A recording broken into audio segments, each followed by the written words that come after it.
리더는 어떻게 만들어지는 걸까요? 태어나는 걸까? 아니면 만들어지는 걸까? 이건 정말 오래된 질문이죠. 그런데 오늘 이 질문에 대한 아주 흥미로운, 어쩌면 놀라운 해답을 제시한 이론 하나를 제대로 한번 파헤쳐 보려고 합니다. 자, 우리가 리더십에 대해 이야기할 때마다 항상 나오는 질문이 바로 이거죠. 리더는 태어나는가, 만들어지는가? 정말 위대한 리더들은 뭔가 특별한 걸 갖고 태어나는 걸까요? 아니면 혹독한 훈련이나 경험을 통해서 그렇게 되는 걸까요?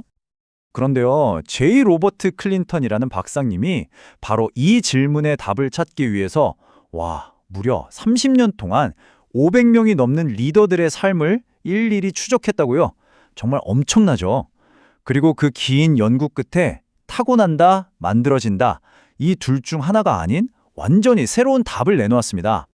자, 결론부터 말씀드릴게요. 리더는 태어나는 것도 아니고 그냥 만들어지는 것도 아니었습니다. 클린턴 박사가 발견한 건 뭐냐면요.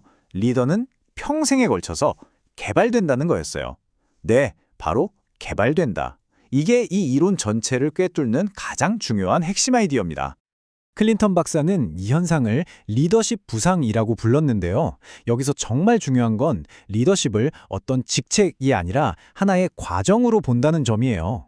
그러니까 마치 조각가가 거친 돌을 계속 깎고 다듬어서 작품을 만들어내듯이 우리 인생의 수많은 경험들이 한 사람을 리더로 차근차근 빚어나간다는 거죠. 굉장히 역동적인 생각 아닌가요? 그리고 이 길고 긴 여정을 한눈에 볼 수 있도록 만든 지도가 있습니다. 바로 이 리더십 개발 타임라인인데요. 보시다시피 총 5개의 아주 뚜렷한 단계로 구성되어 있어요. 자, 그럼 지금부터 저와 함께 이 여정의 첫 단계부터 차근차근 따라가 볼까요? 모든 훌륭한 건물은 튼튼한 기초공사에서 시작하잖아요. 리더의 여정도 정말 똑같습니다. 그 첫 번째 단계가 바로 주권적 기초라는 단계인데요. 말 그대로 미래의 리더가 될 사람의 가장 기본적인 재료, 원석 같은 것들이 마련되는 시기라고 할 수 있죠. 이때는 사실 우리가 어떻게 할 수 없는 통제 불가능한 요소들이 굉장히 큰 영향을 미쳐요. 예를 들면 어떤 가족 배경을 가졌는지, 어릴 때 어떤 일들을 겪었는지, 심지어는 좀 안 좋았던 경험이나 부정적인 사건들까지도요. 이 모든 것들이 다 합쳐져서 나중에 리더십의 잠재력이 될 아주 독특한 토대를 만드는 겁니다. 자, 이렇게 기초가 단단하게 다져졌으면 이제 본격적으로 그 위에 건물을 올려야겠죠? 바로 2단계와 3단계인데요. 이 시기는 정말이지 리더가 활활 타는 불 속에서 단련되는 훈련의 장이라고 할 수 있습니다. 인생에서 가장 치열하고 또 가장 활동적인 시기라고 볼 수 있어요. 클린턴 박사는 이 시기에 우리를 성장시키는 아주 특별한 경험들을 과정 항목이라고 불렀어요. 말이 조금 딱딱하게 들릴 수도 있겠네요. 근데 이게 뭐냐면요. 사실 우리 모두의 인생에 있는 바로 그 결정적인 순간들을 말하는 거예요. 아, 그때 그 일 때문에 내 인생이 바뀌었지 하는 그런 사건들 있잖아요. 그런 결정적인 순간들 중에서도 정말 강력한 게 하나 있습니다. 바로 성실성 시험이라는 건데요. 편한 길과 내가 믿는 가치 사이에서 여러분이라면 뭘 선택하시겠어요? 바로 이 내면의 갈등을 어떻게 해결하느냐가 한 사람의 리더로서 그릇이 얼마나 큰지를 보여주는 결정적인 순간이 되는 거죠. 여기에 딱 맞는 예시가 있어요. 옛날 인물 중에 다니엘이라고 있잖아요. 그가 포로로 잡혀갔을 때 왕이 주는 아주 좋은 음식과 포도주를 거절하고 자기 원칙을 지키기로 결심하거든요. 당장의 편안함 대신에 신념에 택한 바로 이 순간, 이게 바로 한 사람의 리더십을 보여주는 완벽한 성실성 시험의 사례라고 할 수 있겠습니다. 그런데 이런 힘든 시험들을 꼭 혼자서만 겪는 건 아니에요. 리더의 여정에는 정말 중요한 관계가 등장하는데요. 그게 바로 멘토링입니다. 나보다 먼저 그 길을 걸어본 사람이 나의 가능성을 알아봐주고 이쪽으로 가봐 하고 방향을 알려주는 경험. 이건 성장에 있어서 엄청난 촉매제가 되는 거죠. 그렇다면 진짜 좋은 멘토는 어떤 사람일까요? 그냥 조언만 해주는 사람이 아니에요. 클린턴이 말하는 멘토는요. 첫째, 다른 사람들은 못 보는 잠재력을 깍 알아봐주고요. 둘째, 그 잠재력이 자랄 때까지 끈기 있게 기다려줘요. 그리고 다음 단계로 뭘 해야 할지 비전을 제시해주고 필요할 땐 자원을 연결해서 문을 열어주는 사람. 바로 이런 사람이 진정한 멘토라는 겁니다. 자, 이렇게 기초를 다지고 수많은 훈련의 장을 거치고 나면 드디어 그 모든 것들이 하나로 합쳐지는 결정적인 순간이 찾아옵니다. 바로 4단계 수렴 단계입니다. 이 시기에 리더는 자신의 모든 인생 경험이 하나로 응축된 가장 강력하고 독특한 영향력을 발휘하기 시작하는 거죠.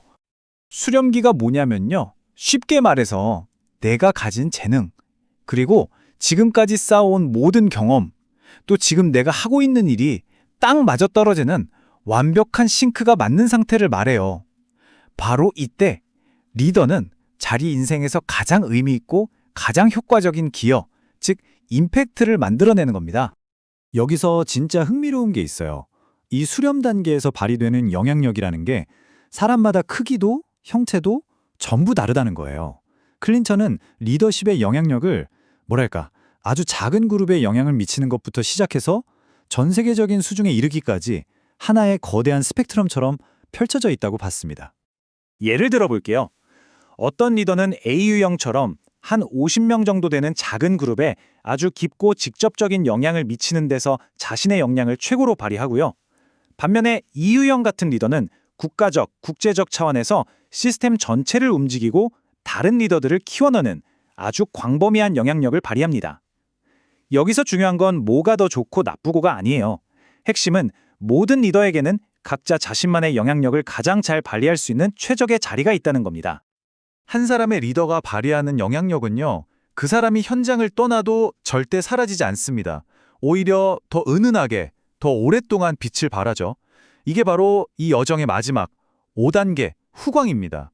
리더가 자신의 역할을 다한 뒤에도 세상에 계속해서 남는 것들에 대한 이야기죠. 여기서 정말 중요한 개념이 나오는데요. 바로 궁극적 공헌이라는 겁니다. 이게 뭐냐면 리더의 직접적인 활동은 끝났지만 그 사람이 남긴 영향력이 계속해서 사람들에게, 조직에, 그리고 우리의 생각 속에 살아 숨쉬는 것.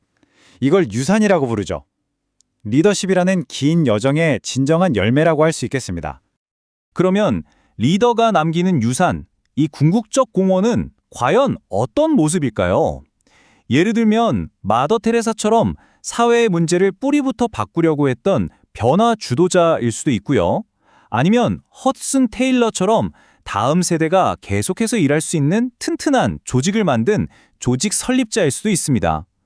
또 어쩌면 세상을 완전히 새로운 방식으로 보게 만드는 틀을 제시한 개념화자일 수도 있겠죠?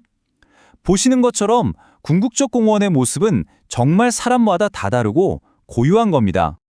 자, 결국 이 길고 긴 5단계의 여정을 통해 우리가 깨닫게 되는 핵심은 바로 이겁니다. 리더십이라는 건 어느 날 갑자기 받는 직책이나 명함에 박힌 타이틀이 아니라는 거죠.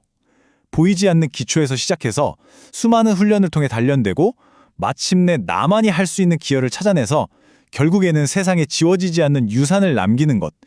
이 평생에 걸친 여정 그 자체가 바로 리더십이라는 겁니다. 이제 이 질문을 마지막으로 여러분께 드리고 싶습니다. 여러분의 인생이라는 이 기나긴 여정의 끝에서 여러분이 이 세상에 남기고 싶은 궁극적 공헌은 과연 무엇일까요?